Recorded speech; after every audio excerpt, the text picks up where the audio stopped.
Assalamualaikum warahmatullahi wabarakatuh. Perkenalkan, nama saya Novia. Di sini saya mau menjelaskan tentang isi jurnal yang saya dapat, yaitu penggunaan obat kortikosteroid pada penderita penyakit dermatitis di salah satu klinik dermatologi di Kota Bandung. Apa itu dermatitis? Dermatitis merupakan penyakit alergi terbanyak yang dijumpai.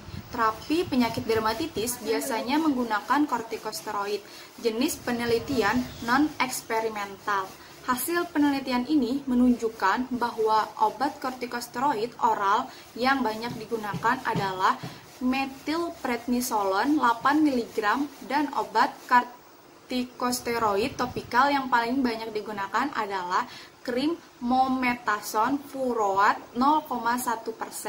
Metilprednisolon jenis interaksinya farmakodinamik, mekanisme kerjanya menurun dan akan mempengaruhi metabolisme enzim CYP3A4. Pengolasan kortikosteroid topikal yang dianjurkan 1-2 kali per hari, digunakan tidak lebih dari 2 minggu. Dipilih kortikosteroid yang sesuai, aman, efek samping sedikit, dan harga murah.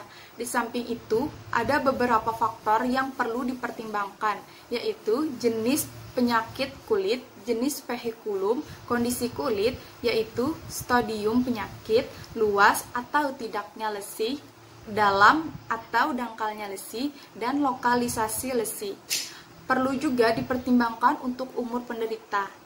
Mekanisme kerja kortikosteroid berdifusi melalui barier stratum corneum dan melalui membran sel untuk mencapai sitoplasma, keratinosit, dan sel-sel lain yang terdapat epidermis dan dermis. Pada waktu memasuki jaringan, kortikosteroid berdifusi menembus sel membran dan terikat pada kompleks reseptor steroid. Kompleks ini mengalami perubahan bentuk, lalu bergerak menuju nukleus dan berikatan dengan kromatin. Ikatan ini menstimulasi transkripsi RNA dan sintesis protein spesifik. Induksi sintesis protein ini merupakan perantara efek fisiologis steroid. Kortikosteroid adalah hormon yang diproduksi dan disekresikan oleh kelenjar korteks adrenal. Sekresi hormon kortikosteroid dikontrol oleh pelepasan kortikotropin hipofisis ACTH. Hormon kortikosteroid disintesis dari kolesterol.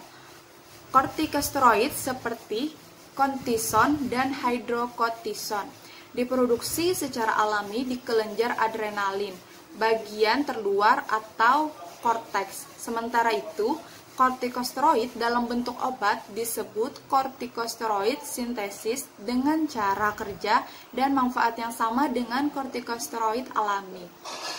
Hormon kortikosteroid disintesis dari kolesterol. Terdapat 2 hormon kortikosteroid yang disekresikan, yaitu glukokortikoid atau kortisol dan mineralokortikoid atau aldosteron.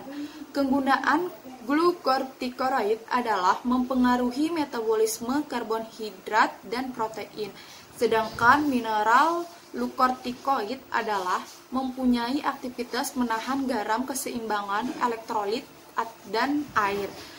Sediaan obatnya dari golongan glukokortikoid, kerja singkat hingga sedang. Obatnya hidrokortison, kortison, prednisolon, dan metilprednisolon. Golongan glukokortikoid kerja intermedia, obatnya triamcinolone, parametasone, fluprednisolon. Dari golongan glukotiroid kerja lama, obatnya betason dan dexamethasone. Dari golongan mineral lokotirtikoid, obatnya fluorotisone dan desoksikortiseteron asetat. Mekanisme kerja berinteraksi dengan protein reseptor spesifik pada jaringan yang menjadi target untuk mengatur perilaku terhadap gen kortikosteroid dan mengubah kadar susunan protein yang disintesis oleh jaringan yang menjadi target tersebut.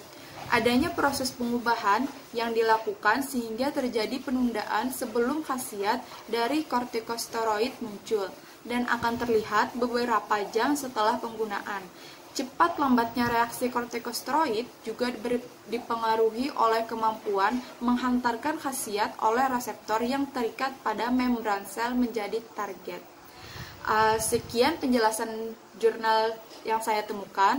Mohon maaf jika ada kesalahan kata dan juga saya ucapkan terima kasih. Wassalamualaikum warahmatullahi wabarakatuh.